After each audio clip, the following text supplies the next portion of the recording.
Hi guys, how are you? Happy Tuesday and welcome to my Tuesday Talks. Today I want to talk about how to become a runner and how to start running.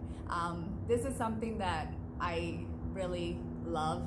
If you follow my feed, you know I just have a special place in my heart for running, and I always wanted to. I didn't take it like more seriously until maybe when my daughter was 3 years old. So like almost 7 years ago, 6 years ago. My dad always used to run, and I used to go see him, cheer him in the races, and I always thought it was something I wanted to do, and I would do it sporadically and then stop, and I never took it like seriously until like 7 years ago. When I joined a running group and I started training and I learned about training, and I did a few races and half marathons and a couple marathons, and then I really just found this joy of running that I really had to find myself like stop, because you get, you run the risk of injury and overtraining, and I did get injured a couple of times. But the thing is, I know a lot of you, because I've gotten comments on the feed that they're like, how do I start? And I know we think that to become a runner you have to be like, you see these elite athletes, and you have to run races consistently. Really, to become a runner you just have to run.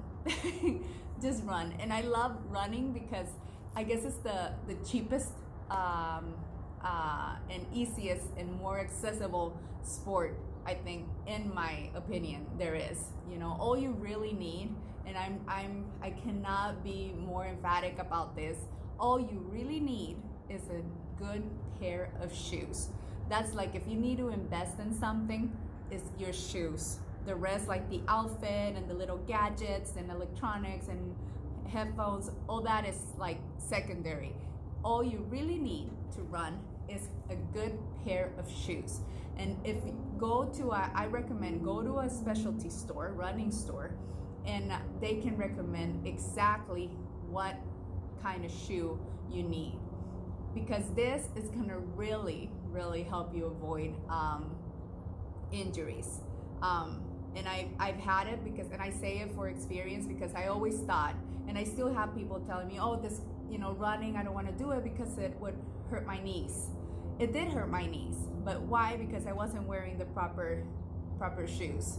And as soon as I found the shoes that were what I needed, I never had problems with my knees ever again. And it didn't matter like how when I was training for the marathon that you have to put all those miles in, I never had problems with my knees. And a thing to keep in mind is that they recommend like switching your shoes every 6 months or every 500 miles that you put in. So it's good to keep track of, like, when you buy your shoes, and keep track, how many miles you put in a week, so you know exactly around when you need to switch your shoes.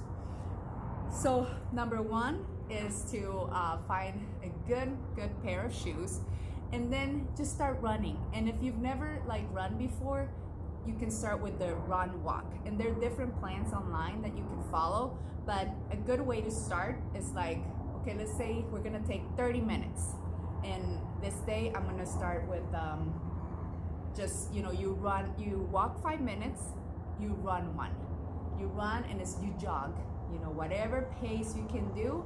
You stop, you walk another 5 minutes, you run, you jog a minute, until you get to those 30 minutes. Next time you do it, you're like, okay, that one felt good. Okay, let's shorten the walk. You can start by shortening the walk, 4 minutes, 1 minute jog, 4 minutes, 1 minute jog. Then you can go to 3 minute walk, 1 minute jog.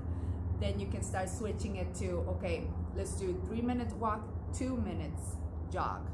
And slowly kind of shortening the walking intervals and making the jogging intervals a little bit longer. And when you get to the 30 minutes that you can hold the jog, like you can go out, and I always recommend warm up with the walk, like a good pace walk, fast walk, and then you start jogging. When you can hold that jog for 30 minutes, then you can start adjusting. Like you can start thinking of, okay, now my next progression, you can progress in 2 ways. You can progress running further, or you can progress running faster. I recommend to choose one at a time. Okay, so I'm gonna progress this. I'm gonna run a little bit further this way. So I'm gonna run for 35 minutes, or you can choose a mile. So if you run like 2 miles in 30 minutes, okay, now the next one I'm gonna run like, then it will be faster. I'm gonna run like 2.2 miles in 30 minutes. That means your pace is gonna be faster. Or I'm gonna run for 35 minutes, or 2.5 miles. So slowly start progressing, making those runs a little longer, a little longer. You don't need to go over, like, unless you're training for something, or an hour run, 45-minute run is an amazing exercise. I haven't found any other activity where I burn more calories than with running. And always keep it, try to mix it with resistance training. And don't run like, I know we get excited, because I got excited and I would just want to run all day, every day. And we always need to rest. So, you can run 3 times a week, maybe 4 times a week, and try to mix it up a little bit with your resistance training, weight training, and that will give you a good balance, and it will help you improve your running. In another post, I'm going to talk about, I'm doing a 10K, so I'm going to talk about some pointers to how to train for a 10K. So I hope you find your love for running. If it's something that you really have been thinking about and wanting to do, just take the first step, literally.